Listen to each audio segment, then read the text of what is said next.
Well, it's almost Halloween.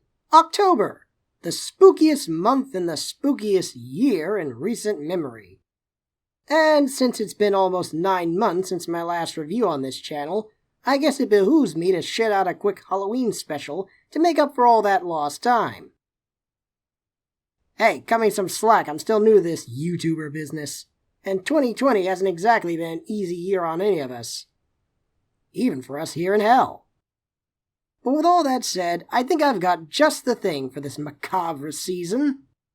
It's a quickie, it's a goodie, and it's actually fairly creepy. If you've got an irrational fear of claymation. Spooks and ghoulies, I give you Will Vinton's Claymation, comedy of horrors.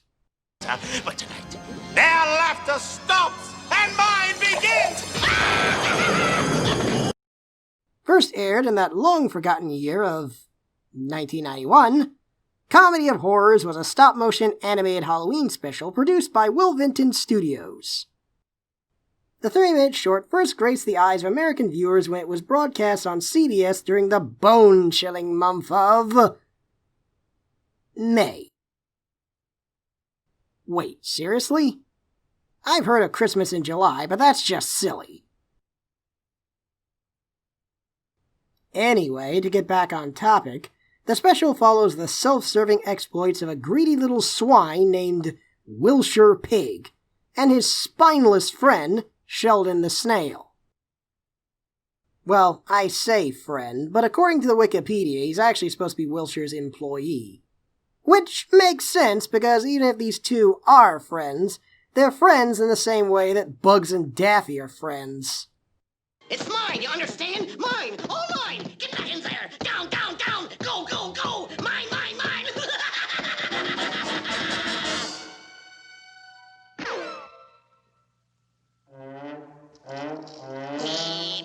What's up, Duck?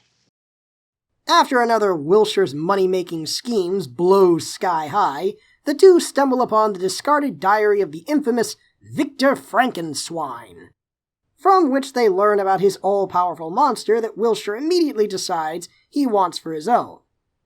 Because being a low-down, selfish con-man wasn't enough, apparently.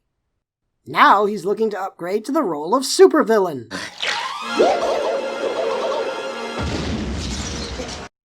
The two follow Sheldon's tongue to the abandoned castle of the late Dr. Frankenswine, which, as it turns out, is not so abandoned, for the place has since become a popular resort for a host of creeps and ghouls who have turned up to celebrate their favorite dark holiday, complicating Wilshire's goal of obtaining the power of Frankenswine's monster tenfold.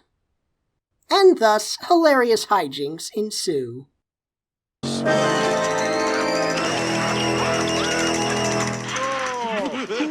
Who's this? Pinocchio? Now, between you and me, I generally don't have a problem with asshole protagonists, as long as the story makes it clear that they are an asshole. But Wilshire was definitely pushing it for me. Throughout this whole special, I was just hoping this gaggle of ghouls would rip him apart, because this guy makes Eric Cartman look humble by comparison.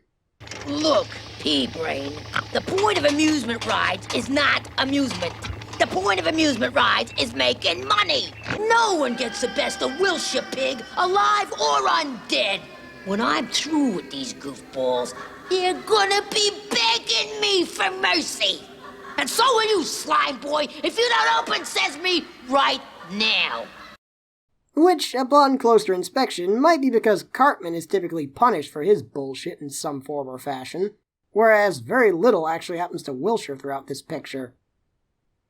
I mean, he doesn't get his way in the end, but for as much of a shit as he is, that really isn't enough. Instead, the one who suffers most of the physical blowback is his pitiful punching bag, Sheldon. He's preparing himself, meditating.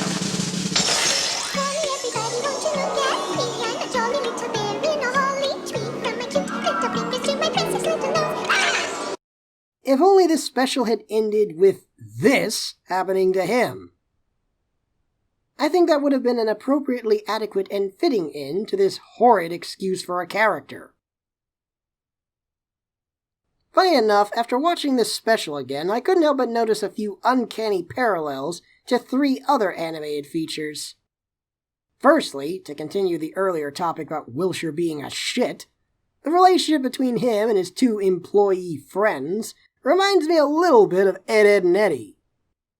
With Wilshire being the manipulative schemer, Sheldon being the neurotic doormat, and Vince being the dumb one.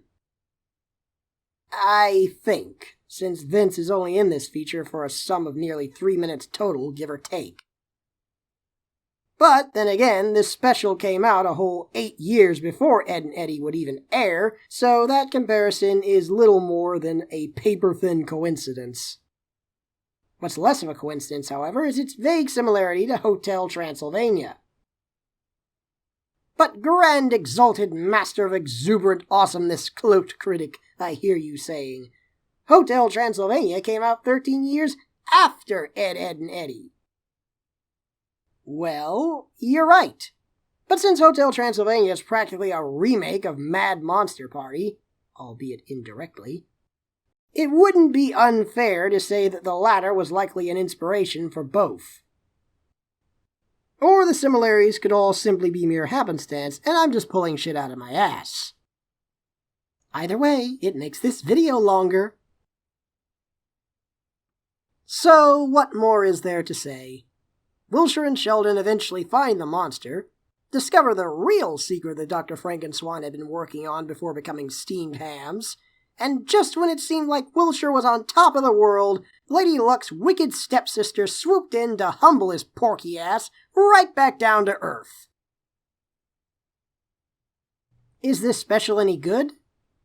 I mean, it's not The Great Pumpkin Charlie Brown, Hocus Pocus, or Scary Godmother. Heck, it's not even The Night That Dracula Saved the World. Oh, Master, do something, do something. What can I do? If I can't bite them, I can't fight them. But it's a fun enough little holiday special with plenty of laughs and cool visuals for kids and animation enthusiasts alike.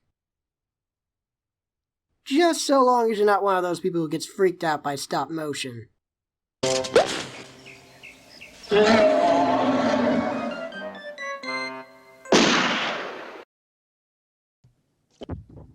Take it, Ghoulie.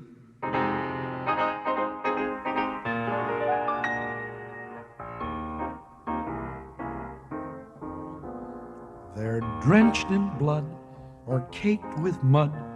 You yell and scream when one of them arrives.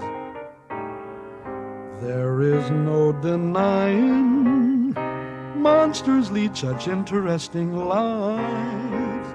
They live in ooze, they've paid their dues. No brothers, sisters, moms, or dads, or wives. Honest, I'm not lying. Monsters lead such interesting lives. When you see them coming down the street, you better not have weights tied to your feet. They'll steal your heart, tear you apart, limb from limb. On a whim, they'll suck your brains and eat your remains. They'll slice you up with little forks and knives. They're never merry, they're all so scary.